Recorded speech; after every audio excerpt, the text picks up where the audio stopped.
Bonjour à toutes et à tous, c'est Amel, j'espère que vous allez bien, j'espère que vous avez apprécié la vidéo d'hier. Aujourd'hui, comme prévu, un top crypto des membres. On va en aborder 5 ensemble, donc 4 qui m'ont été demandés par les membres de la communauté. On peut parler de Dessert, Social, token natif de Fiverr, CVX ou encore un autre comme Mantra, mais malheureusement, celui-là, je l'ai loupé. On en avait parlé il y a quelques mois. J'espère que toi, tu en as profité et j'espère d'ailleurs que tu as d'ores et déjà pris tes profits puisque ça risque probablement un petit peu de swinger, en tout cas à l'approche d'une forme de volatilité, même si actuellement aucun signe de retournement n'y est identifié. J'aimerais également vous parler de deux tokens, dont un qui m'a été parlé par un membre de ma famille, mais pas en tant que token ou de crypto-monnaie, mais plus par rapport à un événement artistique qui a fait le tour du monde, et il y a un projet crypto qui y est adossé. On parlera d'ailleurs d'une forme de délit d'initié, est-ce que c'est avoué ou à demi-mot accusé. On en parlera bien sûr dans cette vidéo et on finira par GHX, ça m'a également été demandé, un token de gamer et pur gaming, GameFi. Et un dernier, qui est un projet européen. Je viens de le voir passer, ça m'a surpris puisqu'il a levé 2 millions de dollars il y a à peu près 12 mois et aujourd'hui on revient sur ses prix d'ICO très proches des early investors. Et c'est un token ou en tout cas un projet qui est résilient et qui a déjà une centaine de clients institutionnels, notamment en Europe. Et ça peut clairement être des crypto-pépites que lorsqu'on voit des coefficients multiplicateurs complètement délirants, viennent généralement de ces projets-là avec des exit même complètement fascinants. On en parle maintenant.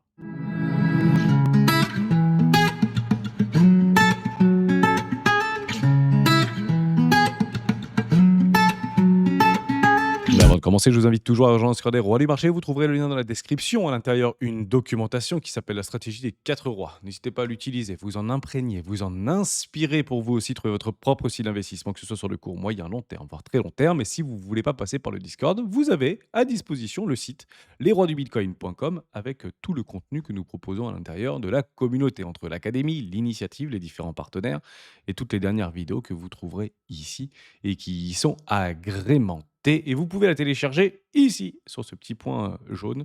Cliquez ici pour télécharger la stratégie des 4 rois. Profitez-en. On fait le petit moment pub. Rassurez-vous, je vous le chapitre commence au bout de 3 minutes le top crypto. Très rapidement, Black Friday au niveau de TradingView, si vous voulez passer à une offre supérieure, c'est vraiment le moment. Je vais vous le matraquer encore pendant 2 jours parce que honnêtement, il n'y a que à ce moment-là que je réactive moi pour 13 ou 14 mois supplémentaires avec une offre à moins 70% sur l'offre premium. Si vous avez une version gratuite et que vous voulez avoir plus d'indicateurs techniques, plus de pages que vous pouvez éventuellement agrémenter, plus d'indicateurs que vous pouvez afficher à ce moment-là, passez sur une formule payante et ces prix-là, vous les avez qu'une fois par an. Je vous le dis, ça fait 4 ans que je le suis et ça fait 4 ans que c'est une seule fois par an et c'est que pendant quelques jours et ça se finit dans 2 jours. Côté Ledger, profitez-en jusqu'au 5 également. Je me suis offert la Ledger Flex. Je vous propose d'ailleurs une vidéo d'ici très peu de temps et vous avez jusqu'au 5 décembre pour en profiter, que ce soit sur la Flex, sur la Ledger Nano X ou encore Nano S Plus. Toujours de très belles offres et ça continue jusqu'au 5 décembre. Allez-y, c'est maintenant. On parle ici non pas Bitcoin, mais on va le confronter à Other. Actuellement, on est sur une trailline baissière avec une forme de retournement qu'on est en train d'observer sur des toutes petites time frames. Et si vous grandissez sur les time frames, ici en hebdomadaire, on a une premier cas de retournement avec une forme d'arrachement aussi. En tout cas, on l'attendra d'aller casser cette première résistance. Je vous rappelle un principe très clair. Lorsqu'on est dans un marché haussier, on casse des résistances, on maintient des supports. Vous avez en fait ici un dernier support oblique qui augmente ici avec une trendline haussière et ça fait encore une fois plutôt bien office de résistance et de support pardon et c'est plutôt agréable à observer. Maintenant, ce qu'on va regarder pour essayer de délimiter le départ et le début du halt season, c'est ça qui nous intéresse. Hein, c'est quand est-ce que mes cryptos vont pas faire 20% ou 30%. Moi, je mes cryptos elles fassent 400 et 500%. On va regarder 3 choses. C'est pas compliqué. On va les regarder ensemble. Le premier, c'est celui-ci. Par rapport au All Season Index. On regarde 37 actuellement. Lorsqu'on passera au-dessus et on acceptera au-dessus des 50, vous avez un signal que la planète entière verra. Index, 50, All Season, terminé, bonsoir. Comme ça, c'est clair, net et précis. La deuxième, c'est au niveau de la dominance de Bitcoin. On est de plus en plus à vous la proposer. Je vous la propose depuis des années maintenant. Et on a même essayé de le temporaliser, donc le timer et avoir des objectifs clés. Le premier objectif, 60 a donc été atteint. On l'a timé aux alentours de septembre-octobre 2024. Bravo, bravo à la communauté. Maintenant, ce qu'on veut, c'est un retournement pour pouvoir pumper littéralement jusqu'au ciel nos crypto-monnaies préférées. Et je vous ai donc tiré ici une ligne blanche. 57. Si on vient à casser ici et accepter en bougie hebdomadaire en dessous des 57, vous avez donc une divergence baissière confirmée, ici, notamment en hebdomadaire. Donc vous l'avez là, on peut la commencer d'ici par rapport à octobre 2023. Vous tirez ici, ça monte, ici, ça baisse. Et si donc on vient donc clôturer juste ici, en dessous de octobre, du 28 octobre, vous avez donc une divergence confirmée ici en hebdomadaire. Et vous savez quoi? Bah, on l'a eu. Donc elle est bien confirmée. Vous avez bien une divergence baissière confirmée depuis le début novembre 2024. On vient chercher une espèce d'augmentation, une prise de liquidité, on peut l'imaginer un petit peu comme on veut, un petit peu de volatilité, et on vient en fait à actionner ici notre diminution. Maintenant, si on passe en mensuel, là c'est encore mieux, vous avez une divergence baissière cachée, pour la simple raison que ici ça monte, ici ça baisse, et si on vient clôturer en dessous des 57, vous avez donc un nouveau signal, on en avait parlé hier par rapport à ces signaux mensuels et trimestriels. Si on vient à casser en dessous des 57 sur ce mois de novembre, vous avez à quasi 90 un saison qui va débuter et on se retrouvera exactement dans ce cas de figure que je vous ai annoncé pour aller chercher aux alentours des 37-36 de dominance vis-à-vis à Bitcoin si on réintègre ce range précédent et on a donc 12 mois pour le faire. Donc, ma foi, si on fait ça, vous avez entre guillemets votre signal et à ce moment-là, très précisément, je ne serais donc pas surpris de voir beaucoup de détenteurs de Bitcoin s'alléger en Bitcoin. Celui-ci sera très probablement au-dessus des 100 000 peut-être d'ici quelques jours, peut-être d'ici une semaine. Pourquoi pas avant la fin de l'année, en tout cas, je touche du bois, puisqu'on en avait parlé hier. Pourquoi pas vers une envolée complètement stratosphérique si on a aimé le mois de novembre, le mois de décembre va être encore plus empirique, en mode bulldozer. Et là, on parle plus de boule, mais de bulldozer. Et vous verrez très probablement une accélération phénoménale sur les trimestres qui suivent, donc janvier, février, mars, sur nos cryptoactifs préférés. Et donc, on en parle maintenant. On commence avec DCR. C'est une crypto, alors je ne sais plus si on en avait déjà parlé. Très concrètement, je pense que toi, de ton côté, as dû faire une belle analyse fondamentale. C'est une crypto-monnaie qui est clairement une utility token basée sur la gouvernance. On regarde sur, une vision à très long terme. C'est des anciens de Bitcoin Core, des développeurs de Bitcoin qui sont allés, se proposer pour pouvoir développer ce type de crypto-monnaie, clairement qui est lié à l'adoption massive sur un système de paiement de pair à pair sans tiers de confiance. Il y a d'ailleurs des développeurs, notamment de Monero sur le Privacy Coin, qui sont allés sur ce type de produit. Donc, en une seule phrase, je vais résumer le play. Si tu es sur cette crypto-monnaie, si tu spécules sur ces crypto-monnaies, je te prie de devoir l'utiliser. C'est clairement toi, en fait, qui actionnera un cycle d'adoption. Donc, en parler, c'est très bien, me proposer de l'énumérer, c'est très bien aussi. Mais si vous n'utilisez pas ce type de produit, ce type de token, ce type de projet, à ce moment-là, vous n'avez rien à faire dans ces projets. Je le répéterai systématiquement, mais vous êtes vos propres acteurs de la réussite de vos projets sur lesquels vous êtes actuellement positionnés. C'est extrêmement important. Et c'est clairement une belle définition par rapport à DCR qui aujourd'hui est clairement un projet, excusez-moi, qui doit être réellement utilisé par ces différents utilisateurs et non pas spéculateurs, parce que je vous le dis en toute franchise, les holders là-dedans, ils en veulent pas. Ça les intéresse pas. Eux, ce qu'ils veulent, c'est des influenceurs, c'est des acteurs, c'est voilà, des personnes qui font bouger le projet, qui participent à la gouvernance, qui participent à la sécurité du réseau et qui participent au vote, aux différents votes notamment et à l'évolution du projet. Voilà, si je peux le résumer comme suit. Maintenant, c'est très propre. C'est un projet qui date maintenant, hein, qui a réussi à traverser le temps avec différents cycles, avec de nouveaux ATH, notamment sur le cycle de 2021. Donc, ma question ou ta question, c'est est-ce que ça peut faire un nouvel ATH? Bah, ma réponse est oui, jusqu'à invalidation. Et actuellement, il n'y a aucune invalidation, que ce soit sur Market Cap ou sur ici Market Cap ou sur TradingView, par rapport à des cassures de résistance historiques. C'est listé sur beaucoup d'exchanges, notamment Binance, Bybit, KuCoin, Getio, Binex, etc. Il y a du volume et il y a de la capitalisation. On parle ici de près de 250 millions. Alors oui, c'est moins les capitalisations qu'on avait eues à près de 2 milliards de dollars. Mais maintenant, ce type de projet sera directement corrélé par rapport à l'adoption. Voilà, Mister Puck. J'espère que je t'ai aidé là-dedans. Sois acteur de tes propres projets cités, ou sinon, bah, arbitre-les, bien sûr, si ça ne fait pas de nouveaux en tout cas des premières cassures de résistance sur une timing que je vous ai donnée. Libre à chacun, bien sûr, d'initier ce type d'arbitrage. Mais moi, personnellement, si j'y étais, je veux absolument que ce token, d'ici 2 mois, soit au minimum, et je dis bien au minimum, au-dessus des 30 $. Voilà, comme ça, je prends un peu large, au-dessus des 30 $ et ça me va. Donc, si ça fait x2 d'ici 2 mois, pour moi, ça peut relancer quelque chose de très beau. Actuellement, je n'ai pas les confirmations et on n'a pas ces confirmations-là. On peut les regarder plus en profondeur, mais techniquement, voilà un petit peu le tour d'horizon de ce type de projet pour DCR. Comme je sais que je ne l'utiliserai pas, je ne m'y donc positionnerai pas, mais ça reste très probablement un projet extrêmement prometteur. Sourciol, Fiverr, OK. Pandore, tu voulais qu'on en parle. Effectivement, on avait participé à l'Alpha Deal de Swissborg il y a plus d'un an en arrière et tu m'as parlé d'investisseurs donc lésés. Nous sommes lésés au bénéfice des utilisateurs de Fiverr, le fameux réseau social Twitter-like, si vous voulez, utilisé aujourd'hui par grand nombre de pour m'aller sur Fiverr, donc avec le token social. Alors, c'est Fiverr social, formidable. Grand nombre d'utilisateurs, notamment Tweetost, qui est actuellement sur ce site-là. Je vais donner en fait 3 grands défis qui n'ont malheureusement pas réussi à relever. Et là où moi j'ai milité et je l'ai partagé, je te le dis en toute franchise, et peut-être te rassurer par rapport aux différents airdrops qui sont donnés actuellement aux utilisateurs. C'est dans les tuyaux, hein, je te le parle entre guillemets, entre nous, hein, ça reste entre nous ici. Mais il est peu probable aujourd'hui que les différents investisseurs, notamment early, qui sont passés par Swissborg ou qui sont passés par d'autres mécanismes d'ICO ou de pre-sales, ne soient pas récompensés par rapport à leur longévité.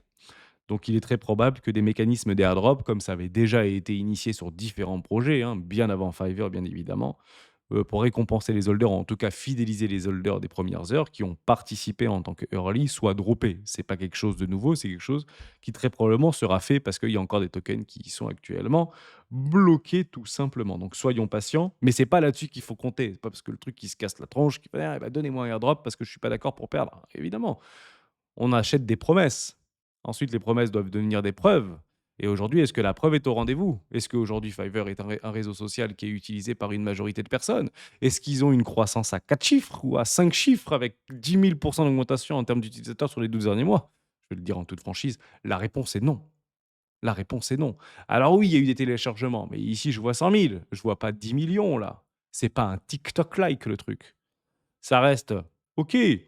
Ils ont réussi à se faire les coudes. Il y a eu beaucoup d'avis, au début plutôt négatifs et ils ont réussi à bien revenir en proposant des améliorations, en étant très proches de leur propre communauté. Donc ça se distingue par rapport à leur développement ou en tout cas par rapport à leur proximité avec la communauté. Mais quand je parle de communauté qui, et tu le dis si bien, Banda, qui est récompensée, airdroppée par des cas d'utilisation parce qu'ils travaillent à travers leur temps à l'amélioration du projet. Maintenant, ils ont fait, pour moi, 3 erreurs. La première erreur, c'est qu'ils ne vont pas contacter pour pousser à fond ce produit-là. Je vous le dis en toute franchise, je ne vois pas pourquoi ils ont payé plusieurs millions de dollars de nos thunes, en réalité, pour aller les mettre sur du BitGet, sur du Binix, sur du Maxi ou sur des trucs comme ça. Qu'est-ce qu'on en a à cirer de se mettre sur des échangeurs centralisés, alors que ce truc-là n'a rien à y faire? Je vous le dis en toute franchise. Aujourd'hui, dans la social faille, on va prôner la décentralisation, la gouvernance au sein des communautés. Qu'est-ce que tu fous sur des échangeurs centralisés, du top 4, etc. À part te faire siphonner tes poules de liquidité, donc en fait mon pognon. Donc là, j'ai un gros coup de gueule. J'aurais vraiment voulu qu'il m'appelle, j'aurais vraiment voulu qu'il me dise: voilà, Hermès, c'est pas compliqué. Je dis une bêtise, j'ai 50 000 $. Est-ce que pendant 3 mois, tu peux matraquer Fiverr, mettre en place Fiverr, arrêter Twitter? Donc tu coupes ton compte Twitter pendant 3 mois, tu te mets sur Fiverr et tu vois si ta communauté suit. Voilà ce qu'ils auraient dû faire plutôt que filer 6 millions de dollars à X ou Y. Vous comprenez un petit peu cette idée-là. Ça, c'était la première erreur. La deuxième erreur, c'est qu'ils ont très probablement lancé trop tôt. Mais quand je dis trop tôt, ça veut dire qu'ils ont essayé de se lister beaucoup trop tôt par rapport en fait à l'évolution de leur population. En fait, ils auraient dû d'abord avoir des utilisateurs, faire des airdrops, c'est très bien, mais plus le marketer avant de lister. En fait, s'ils étaient listés aujourd'hui plutôt qu'il y a plusieurs mois en arrière, parce que ça a été listé quand ce truc-là? Suite en passant, c'est relativement récent, mais tu as compris un petit peu l'idée. Voilà, de septembre, bah moi j'aurais préféré qu'ils se listent en fait au 1er janvier 2025. Ils auraient eu le temps d'avoir encore du cash, pouvoir continuer à développer leur application, mieux écouter les utilisateurs et les différents utilisateurs, développeurs de leur écosystème, et puis pouvoir lancer vraiment dans une phase haussière. Parce qu'en septembre, on était en train de se cracher littéralement. Enfin, on va pas se mentir, on était retombé entre guillemets depuis mars et puis ça s'est pété la tronche, c'était un petit peu compliqué, et cetera. Donc ça a été peut-être listé un tout petit peu trop tôt. Voilà pour ça. Et oui, tu as raison, nous sommes vestés. Dès lors, bah, on fera les comptes à la fin du bull run. C'est plutôt comme ça qu'il faut le regarder. On fera les comptes à la fin du bull run. Maintenant, la question qu'il faut se poser, c'est est-ce qu'ils ont suffisamment de thunes pour continuer à développer et mettre en place sur le marketing? C'est toujours le même problème. Aujourd'hui, vous avez 1 million de dollars de capitalisation, vous avez 10% des tokens qui sont aujourd'hui libérés. Ils voient le temps long sur plutôt 10 ans. Alors ça, c'est très bien, c'est un petit peu les nouveaux concepts par rapport au tokenomics. Non, non, on va lister sur 10 ans. Et puis, les founders, ils sont listés pendant, enfin, ils sont vestés pendant 36 mois, donc beaucoup plus que nous, soit dit en passant. Mais vous comprenez bien qu'ils ont, en fait, là, moins de 3 mois, moins de 6 mois pour prouver qu'ils ont un truc à faire dans cet écosystème-là. Sinon, on peut revenir dans 3 ans, ça va être un encéphalogramme plat. C'est un tout petit peu le problème. Maintenant, je préfère te rassurer tout de suite là-dessus. Je ne sais pas si vous l'avez remarqué, mais ça fait des mois que je vous ne parle plus d'ICO. Alors que des ICO ou des presales, notamment sur Swissborg, il y en a eu depuis. Mais ça, en fait, ça condamne par rapport à ma propre cyclicité et mes propres représentations d'idées d'investissement. Voilà. Donc comme je suis vesté après, moi, mes invalidations haussières ou temporelles par rapport à la cyclicité de Bitcoin et l'ensemble du marché crypto, dès que ça dépassait 12 mois, ça ne m'intéressait plus. Tout simplement. C'est pour ça que je vous en ai plus parlé. Donc, est-ce qu'il y a encore un espoir? Bien sûr qu'il y a de l'espoir. En plus, on est vesté, donc ça sert à rien éventuellement de ruminer. Il faut regarder là où ça marche et attendre tout simplement le temps que c'est eux qui bossent. C'est pas à nous de bosser. Nous, on est les investisseurs. Nous, on est là plutôt pour apporter une pierre à l'édifice pour qu'ils puissent payer, eux, des développeurs, des marketeurs, des advisors, et cetera, pour faire vivre ce projet, bien évidemment. Maintenant, oui, on a, par rapport au token, un droit de gouvernance. Et il faut bien sûr y participer. Maintenant, j'ai mal fait mon travail, je te le dis en toute franchise. Je me suis pas mis sur Fiverr. Il n'y a pas un jour où je me suis pas réveillé en disant: «Allez, il faut quand même que j'y aille sur Fiverr, il faut quand même que j'aille mettre, quand même une pièce là-dedans. Il faut allez, je vais le faire en français, je vais le faire en anglais, je vais à chaque fois que je poste sur Twitter, je vais poster sur Fiverr. Bon sang, j'ai pas pris le truc. J'ai pas pris le truc, mais je vais pas m'en vouloir moi. Quelles ont été mes incitations pour aller là-dedans? Vous voyez ce que je veux dire? Comment ils ont réussi à capter mon attention? Comment ils ont réussi à me séduire davantage pour aller, en fait, directement sur leur application? Et c'est là où, en fait, la troisième erreur a été faite. C'est qu'à un moment donné, ce n'est pas de ma propre responsabilité, malgré le fait que je sois investisseur et logiquement bienfaiteur comment on pourrait dire ça? Pas travailleur, mais je devrais participer à l'écosystème tout entier, mais on est beaucoup trop exposé sur bien trop de projets. Et nous, en tant qu'investisseurs, c'est pas notre business de faire ça. Par contre, c'est de leur business, si je suis dans leur cible, de venir me chercher. Et la vérité, c'est qu'ils ne sont pas venus me chercher, en tout cas sur le marché francophone. Et c'est peut-être aussi une erreur qu'ils auraient dû éventuellement mieux négocier. Pour la simple et bonne raison que si vous regardez les croissances au niveau des réseaux sociaux, notamment en francophonie, c'est du délire total. Je ne sais pas si vous l'avez, si vous reprenez des études là-dessus. Vous regardez quand TikTok est arrivé en fait en France, ou quand Twitter est arrivé en France, ou encore quand Facebook est arrivé en France. Et d'ailleurs, vous avez plein de cas d'école, notamment sur, je ne sais pas si vous utilisez Vinted par exemple. Vinted était en train de crever. Je sais même plus où est-ce que ça avait été créé. Je vais dire peut-être une bêtise, mais Pays-Bas ou Belgique ou un truc comme ça. Et en fait, c'est le marché français qui les a littéralement sauvés. Donc en fait, aujourd'hui, si vous voulez, je le résume un peu. C'est pas une entreprise française, mais Vinted, c'est la France aujourd'hui, le chiffre d'affaires, si vous voulez, 90, peut-être 95 ou 96% du chiffre d'affaires. Donc on est super friand de ça. Bon sang, on adore ces gadgets-là, on adore la nouveauté, on aime bien, on est avant-gardiste en France et franchement, ils auraient dû nous exploser la tronche immédiatement, traduire en français leur application, et cetera. Voilà toutes les petites erreurs qu'ils n'auront pas dû faire. Surtout que beaucoup, notamment à travers Swissborg, ce sont des francophones qui ont directement investi dans ce truc-là. Donc, bah, dommage, j'ai envie de dire côté, social file, côté social en tout cas, vis-à-vis de Fiverr. Ça ne veut pas dire que c'est mort. Attention, ne me faites pas dire ce que je n'ai pas dit. Mais en tout cas, ils ont plus beaucoup de temps avant de pouvoir, bien sûr, réagir. CVX, tu voulais qu'on en parle de CVX? Mais avec grand plaisir. C'est Théo PL, Minecraft qui voulait qu'on parle de CVX. Alors CVX, je vous en reparle, c'est vrai que c'est facile, c'est Convex. Convex Finance qui a directement été construit en fait sur Curve Finance. Alors on va pas reprendre les déboires de Curve Finance par rapport à ses prix de liquidation vis-à-vis de son fondateur. Donc grosso modo, c'est de la gouvernance avec une forme on parle de convex, donc de convergence en recevant des réponses supplémentaires si vous stakez également sur de Curve. Il y a de la popularité, il y avait de l'intérêt, c'était des premières idées de rendement, de restaking, notamment sur la DeFi. C'est clairement, en fait, ça qui devait être émergé. Aujourd'hui, bon, j'ai envie de dire, ils nous ont peut-être un tout petit peu déçus, hein, du côté de Curve. J'en ai encore personnellement. Pour moi, c'est clairement pas mort. C'est un très bon protocole. Ils ont réussi à traverser, le feu et à plusieurs reprises. Maintenant, si tu n'es pas utilisateur, et je le dis et je le redirai jamais assez, de Convex si tu ne travailles pas sur la DeFi ou tu n'es pas participant à la DeFi vis-à-vis de ce protocole-là, je peux pas holder ce genre de truc. Je vous le dis en toute franchise, quoi. Partez du principe aussi que ça doit être aussi de là que devrait exploser, ou en tout cas un des catalyseurs d'une explosion de la bulle des crypto-monnaies d'ici 12 mois ou d'ici, 20 mois. Ça va être au niveau du staking, restaking et des rendements complètement délirants puisque plus il y a de monde, plus il y a de martingale, plus il y a de martingale, plus il y a des rendements importants et plus il y a des rendements importants, plus ce n'est pas tenable et plus ce n'est pas tenable, plus il y a des bien sûr sell-off complètement déraisonnés qui nous fait envoyer nos crypto-monnaies préférées dans les bas-fonds du désespoir. Mais nous n'y sommes pas encore et actuellement, bah, c'est le même combat. Il va falloir qu'on repasse au-dessus allègrement des 8 voire 9 $, casser des résistances d'ici les 60 prochains jours. Si j'avais Convex en portefeuille, moi, fin janvier, si ça ne me prouve pas que ça a la possibilité de suivre en fait le flux haussier, puisque aujourd'hui on attend encore quelques jours pour avoir toutes les confirmations, ça dégage. Je suis désolé de le dire comme ça, mais en fait on n'a plus le temps et il n'y a pas de place au doute. Pour la simple et bonne raison que je vais vous parler d'un doute qu'on ne devait pas avoir, et j'ai loupé très clairement, je vais être tout à fait honnête avec vous. C'est OM, Mantra. Bon, et il y a aucun red flag là-dessus. Sur le Cosmos Hub, c'est juste génial. Le machin était à 2 centimes, il est monté à 4 $. Donc vous vouliez vraiment un magnifique, une alternative crédible à tous ces tokens de gouvernance, enfin, ou ces Layer 2 si vous voulez, qui utilisent, l'intégralité du potentiel du Cosmos SDK et cetera. Bon, est-ce qu'il n'y a pas des micmacs là-dedans? J'en ai pas la moindre idée, mais et franchement, bon marketing.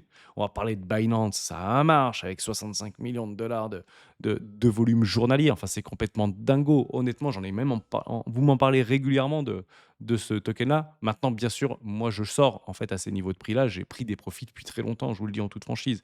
Mais c'est beau, c'est boche, c'est tout ce que vous voulez. C'est juste magnifique de l'observer. Maintenant, est-ce que c'est crédible? Est-ce que c'est pas pipé par rapport au flux transactionnel, etc. Très probablement, mais encore une fois, c'est pas grave.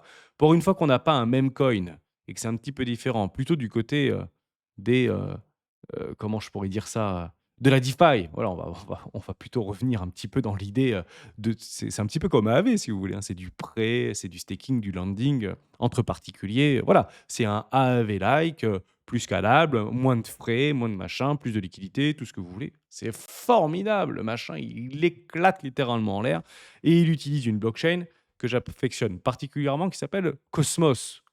Bon, bah, je me dis qu'il y a peut-être encore un truc à faire sur cette blockchain-là et je me suis peut-être pas trop trompé de cheval. En tout cas, actuellement, c'est plutôt bien parti. Je touche du bois pour ne pas invalider, au niveau temporellement pour fin janvier, tout simplement. Voilà pour, du côté de Mantra, donc très content de l'observer. Dommage, bah, malheureusement que je ne suis pas positionné, mais c'est vrai qu'on en avait déjà parlé et je sais que beaucoup de membres d'entre vous, dont toi, hein, qui voulaient qu'on en parle, bon, si t'as pas pris tes 110, c'est peut-être dommage. Pense à te payer, pas 50, pas 100. Prends 10, prends 15, fais-toi plaisir, fais-toi un bon resto, c'est juste formidable de l'observer, ou achète-toi une bagnole en fonction du montant que tu avais investi là-dedans, mais fais-toi plaisir parce qu'il faut penser à se payer de la récompense d'un travail dit bien fait. Je voulais absolument vous en parler. C'est une crypto que j'ai vu passer sur mon wallet vis-à-vis de BitGet et qui a fait littéralement exploser les compteurs. On est passé de 0,02 centimes de dollar à près de 41 centimes de dollar. Donc oui, c'est un mantra. Non, c'est pas de la DeFi, c'est du même coin. Il fallait bien que sûr qu'on en parle dans ce top crypto. Mais je voulais juste en fait vous donner cette peut-être une piste de réflexion par rapport à ce qui est en train de se passer pour tenter de s'ouvrir un tout petit peu plus à cet écosystème de Memcoin, donc pour moi de SocialFi, vis-à-vis probablement, de truanderies, de manipulations et de paniers de crabes géants par rapport à un écosystème qui va littéralement s'effondrer et je parle ici potentiellement des mêmes coins bien plus vite que nous ne le pensions, même si, ici je parle encore une fois en trimestre, hein, et non pas en jours ou en semaines bien évidemment, c'est ban. Ban, c'est pas ban, hein, c'est pas, bannir, c'est la banane. La banane, qui est en fait directement un projet qui a été porté par Comedian, quelques développeurs qui se sont précipités, notamment via quelqu'un que vous connaissez très probablement, mais je ne sais plus, je crois que je vous l'ai ressorti. Oui, c'est bien ça, heu, Sotheby's. Donc c'est une société qui permet, de vendre des œuvres d'art et cetera. Donc son cofondateur s'est mis dedans, dans le token BAN avec un il a partagé son portefeuille, donc il avait quand même pas mal d'allocations dans ce projet-là et ça a été en fait l'investigateur ou l'initiateur de la vente de cette œuvre d'art. Rappelez-vous ce que c'est la banane qui est collée au mur. Je ne sais pas si vous l'avez vu passer, cette banane collée au mur qui s'est vendue 100 000 ou aujourd'hui valorisée plus d'1 million de dollars. Vous l'avez vu passer ce truc-là? Vous l'avez pas vu passer? Alors si vous l'avez pas vu passer, renseignez-vous. Donc je vous remontre le petit token, je pensais que je l'avais au niveau du truc, mais c'est ce petit truc-là, la banane avec un bout de sparadrap. Donc, il y a quelque chose qui est intéressant là-dedans. En tout cas, il y a une petite philosophie vis-à-vis de ce truc-là. Pourquoi? Parce que ça le revient plutôt pas mal. Je vais essayer de vous retrouver exactement l'article. Je sais plus où est-ce que je l'avais. Est-ce que je l'ai permis ou pas?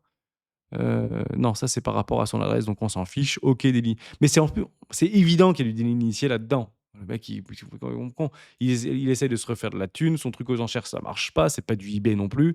Il a besoin de lever 1 ou 10 millions de dollars pour essayer de continuer à pouvoir payer les salaires et pouvoir payer les loyers. Bien sûr qu'il va créer des mêmes coins et bon sang, ça a plutôt pas trop mal marché.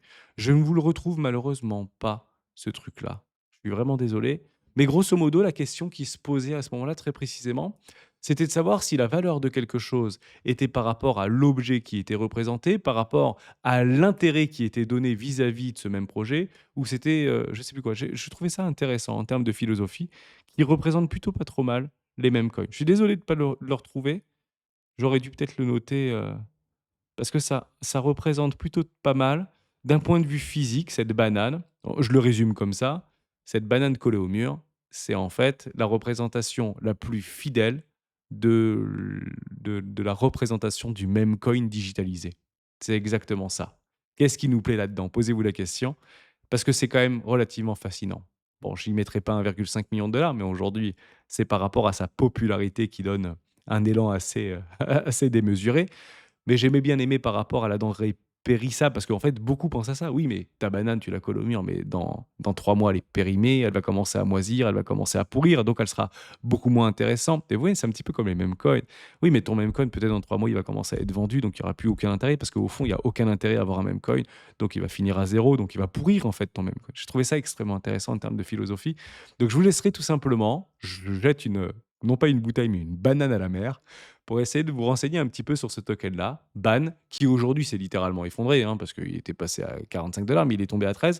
Donc, dans une zone de rechargement d'achat court terme, voire très court terme, hein, ça a été listé en novembre, c'est tout récent, hein, c'est en fin octobre début novembre, ici sur Bitgate, dans un fair value gap. Honnêtement, s'il y a un même coin en plus de Dogecoin que je pourrais éventuellement acheter, c'est potentiellement ça pour la simple et bonne raison que, de façon très dubitative, un des membres et plusieurs membres de ma famille m'en ont parlé de cette banane. Et j'aurais dit, mais vous savez en fait qu'aujourd'hui, autour de cette banane, il y a tout un projet, un écosystème Memecoin qui s'est construit. Et ils ont dit, mais non, c'est complètement n'importe quoi. Oui, mais il faut aller un peu plus loin, essayer de comprendre un petit peu ce n'importe quoi, parce que jusqu'à preuve du contraire, ce machin a fait un coefficient multiplicateur de fois 20. Donc s'il y a rien, c'est que ou pas j'ai rien compris, ou il y a un truc qu'il faut absolument que je creuse. Et donc pour vous, j'essaie de creuser ça et peut-être encore une fois un petit clin d'œil, à cette banne de banane qui aujourd'hui me fascine et croyez-le ou non, mais à mes heures perdues, j'irai un petit peu fouiller dans ce chemin-là. Je finis avec GHX, ça fait 28 minutes. Ah, on fera 30 minutes, c'est plutôt pas mal. GHX, un projet donc, ici GameFi. Je l'ai, alors toujours pareil, hein, gouvernance, participation au développement du réseau et c'est surtout, en fait, la possibilité, via un protocole extrêmement bien ficelé, puisque ça fait partie, initialement, d'un des tokens les plus, excitants, si vous voulez, de la GameFi, qui va utiliser la puissance de calcul des gamers qui ne l'utilisent pas par rapport à leurs grosses, grosses, grosses machines. Parce que si vous voulez de la puissance de calcul, vous allez voir les gamers qui sont en train de dormir, même s'ils dorment pas beaucoup. Bah, croyez-le ou non, laissez votre machine allumée parce qu'en fait, on a d'ailleurs prouvé écologiste, excusez-moi du peu, mais que ça servait strictement à rien de couper un ordinateur ou de relancer un ordinateur, et cetera, entre guillemets, et plutôt de le mettre à contribution par rapport à cette puissance de calcul, parce qu'une machine n'a pas réellement besoin de se reposer, si vous voulez, même, au niveau de la chaufferie, et cetera, mais les mécanismes sont plutôt bons. Je suis parfaitement partant par rapport à cette idée-là. Maintenant, il va falloir vraiment pousser au niveau, oui ou non, de l'adoption et de combien aujourd'hui d'ordinateurs ils sont connectés, avec des chiffres fiables et non pas des nébuleuses ou pas des approximations.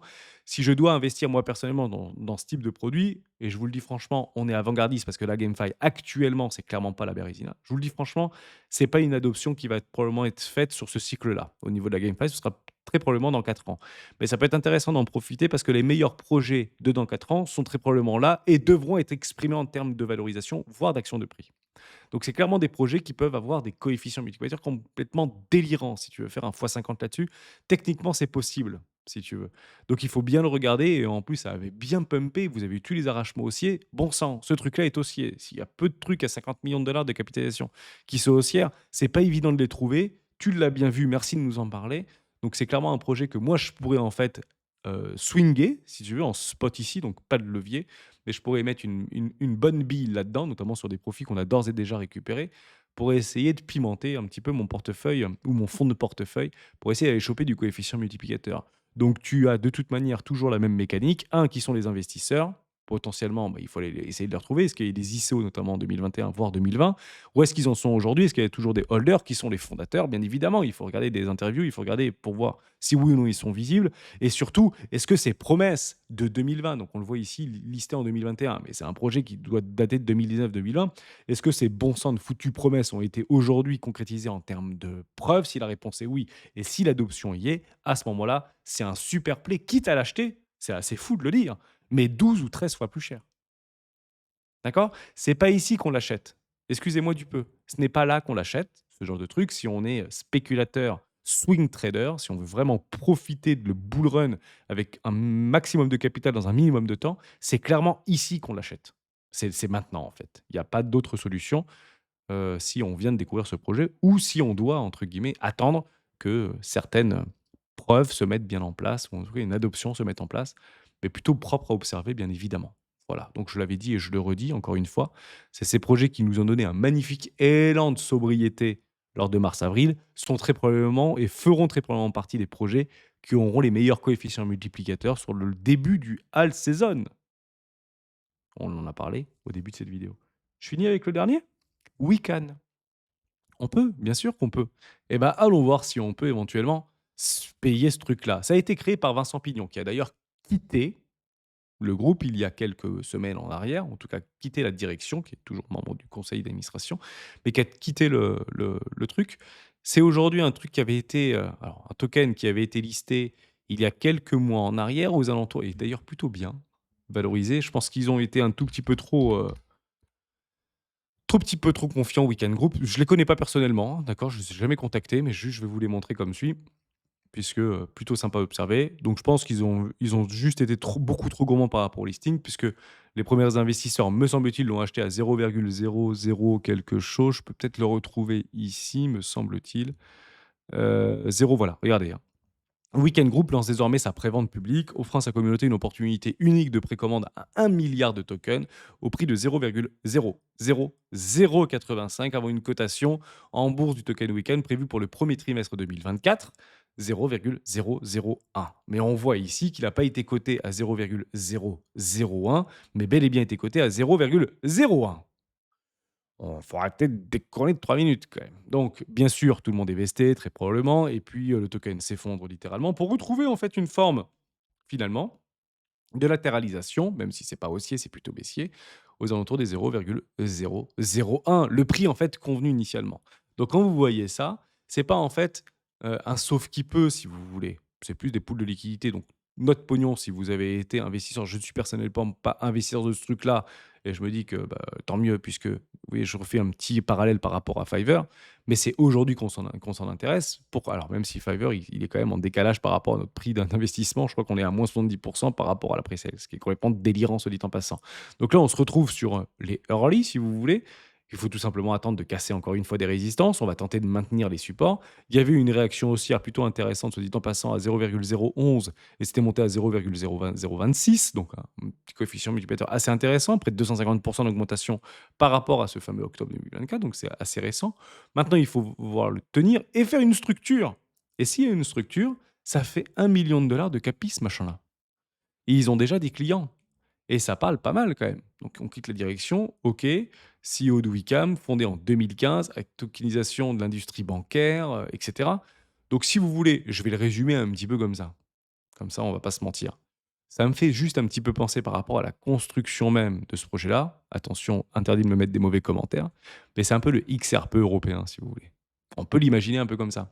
le secteur bancaire traditionnel, pour les faire passer à des nouvelles technologies blockchain. Aujourd'hui, ils sont une centaine de clients, un peu plus, je l'espère aujourd'hui. La question de savoir, c'est est-ce qu'ils les conservent et est-ce que ça se développe encore? Mais je trouvais ça intéressant de vous en parler, puisque aujourd'hui, c'est un token qui a juste été listé uniquement sur Bitstamp, là, ici, Bitstamp, puisqu'il y a, je pense, il y avait très probablement des liens avec l'Europe, hein, puisque Bitstamp était un projet européen jusqu'à preuve du contraire.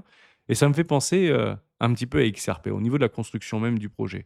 Alors oui, il y a la gouvernance, il y a un petit peu de voting, il y a un petit peu, vous avez compris, mais ça reste quand même du XRP. On trouve, je vous le dis franchement, on ne trouve pas réellement l'utilité du token dans ce projet-là. Donc, si vous l'achetez, vous n'avez pas besoin de l'utiliser, soit dit en passant. Mais voilà, je me dis un peu XRP, c'est assez similaire. Et je me dis un truc qui vaut 1 million de dollars, qui aujourd'hui a des clients et peuvent le prouver avec des personnes aujourd'hui qui sont à leur prix d'entrée, donc probablement aucune raison de le vendre, surtout s'ils sont vestés. Il faudrait fouiller quand même au niveau du tokenomics. Voilà à peu près les tokens, fonds de portefeuille qui pourraient faire des magnifiques coefficients multiplicateurs. Encore une fois, c'est ultra risqué, mais il y a qu'avec ce type de truc où on commence un petit peu à se triturer la tête pour dire est-ce qu'il y a du sens, est-ce qu'il n'y a pas du sens. Peut-être qu'ils ont prévu 1000 trucs sur des nouveautés, que ça va commencer à pumper, ils vont faire un partenariat avec un X ou Y. Vous voyez, c'est comme ça en fait qu'on essaye de faire germer. Et on va se dire, ok, Hermès, tu nous en parles aujourd'hui.